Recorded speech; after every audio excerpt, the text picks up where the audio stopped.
नमस्कार. श्री निसर्गदत्त महाराज दैनंदिन चिंतन भाग 225 आणि भाग 226. व्यक्ती म्हणून स्वतंत्र आणि वेगळे असे काहीच नसते.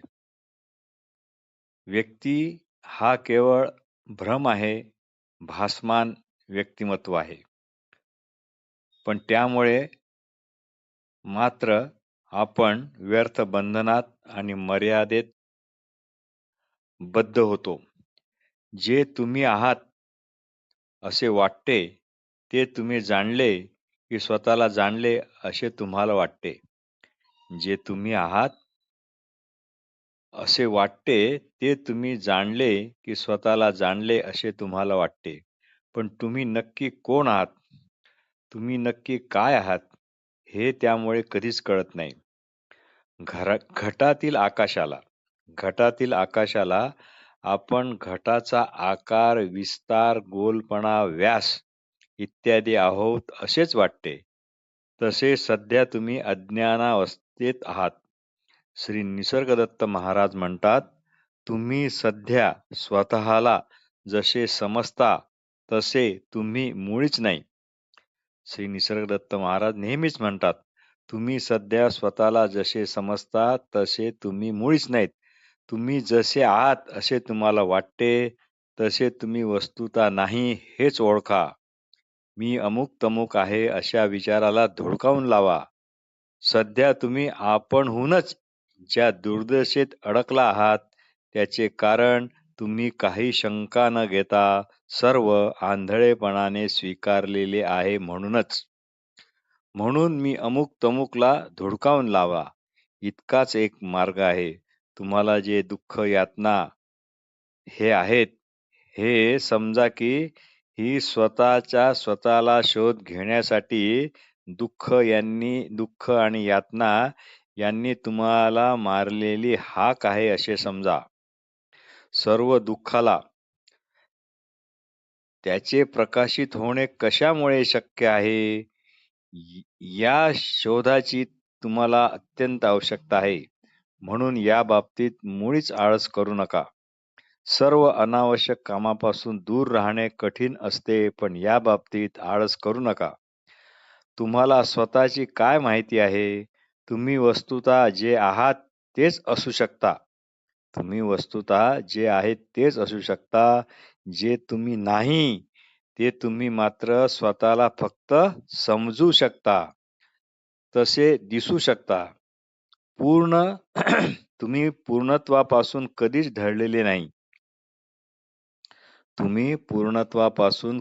ढळलेले नाही. त्यामुळे स्वतःला सुधारण्याच्या सर्व कल्पना ह्या रूढीबद्ध, परंपराबद्ध आणि केवळ शाब्दिक आहेत. सूर्य अंधकाराला जाणत नाही, तसे आकाश घटाच्या आतील आकाशाला, त्याच्या रंगाला, रूपाला, गोलपणाला आणि व्यासाला पण जाणत नाही.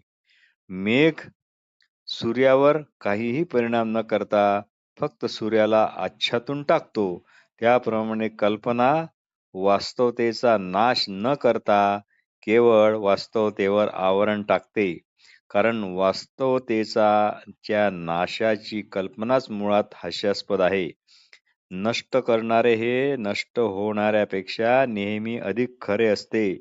नष्ट करणारे हे नष्ट होणाऱ्यापेक्षा नेहमी अधिक खरे असते.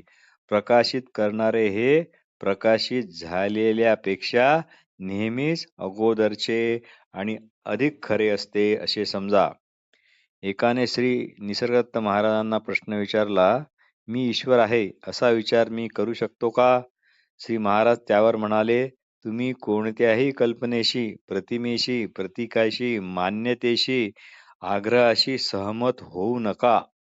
तुम्ही कोणत्याही कल्पनेशी, प्रतिमाशी, प्रतीकांशी, मान्यतेशी किंवा आग्रहाशी सहमत होऊ नका. ईश्वर म्हणजे अज्ञात असा तुम्ही अर्थ काढत असाल तर सरळ सरळ म्हणा, मला काहीही माहीत नाही. आणि जर तुम्ही ईश्वराला जाणता व विचारता की मी ईश्वर आहे असे स्वतःला म्हणू काय, याचा अर्थ असा झाला की तुम्ही अगोदरपासूनच जाणता, ईश्वराला जाणता, म्हणजे फक्त तसे स्वतःला म्हणत नाही इतकेच. फक्त स्वतःला तसे म्हणत नाही इतकेच. मग तसा परत परत विचार करण्याची किंवा तसे तुम्हाला म्हणण्याची गरजच काय? मी आहे, मी अगोदरपणाने असलेला असणेपण आहे, हा साधा भाव सर्वात उत्तम. यावर धीमेपणाने आणि ठामपणाने स्थिर राहा. येथे धीमेपणा, ठामपणा याचा अर्थ एवढाच आहे की आता अपयशाचा मुळीच विचार करू नका. मी आहे किंवा मी अगोदरपणाने असणारा असणेपण आहे, याला चिटकून राहण्यात कुणालाच कधीच अपयश आलेले नाही, अधिक कणी येणार पण नाही आणि येऊ शकत नाही. भाग 226. श्री निसर्गदत्त महाराजांच्या शिकवणुकीत भक्तीला काही स्थान आहे की नाही, असा प्रश्न हा नेहमीच विचारला जातो. या बाबतीत श्री महाराज म्हणतात, आपण एखाद्या वैद्याकडे जातो कारण आपला त्यांच्या औषधावर आणि खुद्द वैद्यावर विश्वास असतो. तुम्ही औषध घेता, पथ्य पाळता आणि बरे होता. तुम्ही स्वतःच रोग दुरुस्त करण्याचा विचार केला तर प्रथम तुम्हाला वैद्यकशास्त्र शिकून घ्यावे लागेल आणि मगच स्वतःवर उपचार करावा लागेल. असे कधीच होत नाही. स्वरूप ज्ञानी मुक्त पुरुष हा नेहमीच विश्वास ठेवण्यास पात्र असतो. पण तुमचा विश्वास नको तर स्वरूप ज्ञानाच्या विषयी निर्हेतुकपणे ते समजण्याविषयी कळकळ आणि जिज्ञासा हवी. तुमची कळकळ जितकी जोरदार तितकी मदत पण तुम्हाला त्याच जोमाने मिळेल. इथे फक्त उत्सुकता व आस्था यांनाच महत्त्व आहे. नाहीतर कुणीच तुमच्याकरता काहीच करणार नाही. असे असेल तर गुरुवचनाचा आदर करा. यालाच श्री निसर्गदत्त महाराज भक्ती म्हणतात. अर्थात स्वरूप ज्ञानी सत्पुरुषावर विश्वास ठेवा. इथे विश्वास म्हणजे भक्ती. नुसते घुटमळत व तडजोड करत राहू नका. इथे गुरु आवश्यक आहे की नाही हा प्रश्नच निकालात निघतो. तुम्ही शिष्य आहात म्हणजे शिकणारे आहात की नाही एवढाच तुमच्याकरता तुम्ही पहा. गुरु असावा की नसावा ह्या पंचायती नकोत. लोक श्री निसर्गदत्त महाराजांना विचारतात, आपल्या सत्य स्वरूपात आपण सारे समान आहोत, मग तुमच्या व आमच्या अनुभवात इतका फरक का?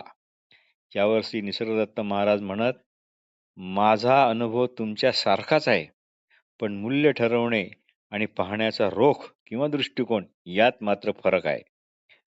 तुम्ही पाहता, ऐकता वगैरे वगैरे, पण माझी त्याकडे पाहण्याची दृष्टी वेगळी आहे. त्यात रहस्यमय वगैरे असे काही नाही. स्वतःबद्दल प्रत्येकाची जी कल्पना असते तिच्याच चष्म्यातून तो जगाकडे आणि स्वतःकडे पण पाहत असतो. जर तुम्ही स्वतःला जगापासून वेगळे समजत असाल तर जगही वेगळेच दिसेल व इच्छा आणि भीती ह्या तुमचा ताबा घेतील. पण मी जगाला माझ्यापासून वेगळे आणि स्वतंत्र समजतच नाही. म्हणून मी पूर्ण काम आहे, शांत आहे, मला काहीही नको. त्यामुळे मला कशाची भीती पण वाटत नाही आणि कुणाला भीती पण मी कधी दाखवत नाही. मी जसा आहे तसाच स्वतःला समजतो. मला माझ्या बाबतीत आणि जगाच्या बाबतीत काहीच दृष्टिकोन नाही. फक्त प्रत्येक अनुभवात फक्त प्रत्येक अनुभवात स्थिर भाग कोणता याच्याचकडे माझे लक्ष असते. तुम्ही पण हे शोधा आणि ते शोधण्याची क्षमता तुमच्यात आहेच. अंधुक दृष्टीचा फांद्यावरील पोपट पाहू शकणार नाही. अंधुक दृष्टीचा मनुष्य फांदीवरील पोपट पाहू शकणार नाही. कुणी त्याला बोटाने कितीही दाखवले तरी मग तो पोपटाचा डोळा काय पाहणार? फार तर तो तुमचे इशाऱ्याचे बोट पाहू शकेल. शुद्ध दृष्टी आणि तीव्र कळकळ असली की तुम्हाला पोपट ताबडतोब दिसेल. म्हणून आपण असल्याचे अवधान ठेवा. अगोदरपणाकडे लक्ष पुरवा. त्वरित फळाची अपेक्षा करू नका. तुमच्या जीवनातील सर्वात महत्त्वाची गोष्ट म्हणजे तुम्ही. त्याकडे एकमुखी लक्ष द्या. मी माझ्या गुरुला भेटलो. ते म्हणाले, "तू स्वतःला जसा समजतोस तसा तू मुळीच नाहीस. त्यामुळे तू कसा आहेस तेच ओळख. अहमवृत्तीचे सूक्ष्म निरीक्षण करा. तुझ्या सत्य स्वरूपाला तू ओळख. अहमवृत्तीचे सूक्ष्म निरीक्षण कर. तुझ्या सत्य स्वरूपाला ओळख. मी तसेच आज्ञापालन केले. माझ्या गुरुचे लवकर निधन झाले, पण त्याचा माझ्यावर यत्किंचितही परिणाम झाला नाही. कल्पनेत, तुमच्या किंवा माझ्याही कल्पनेत बसणारे माझे रूप नाही. एवढेच काय ते ओळखता येईल आणि ते ओळखा. ते शब्दापलीकडे आहे. ते शब्दात आणू नका. निवांत राहा. असणेपणातच असा आहाच. फक्त तिकडे लक्ष नाही.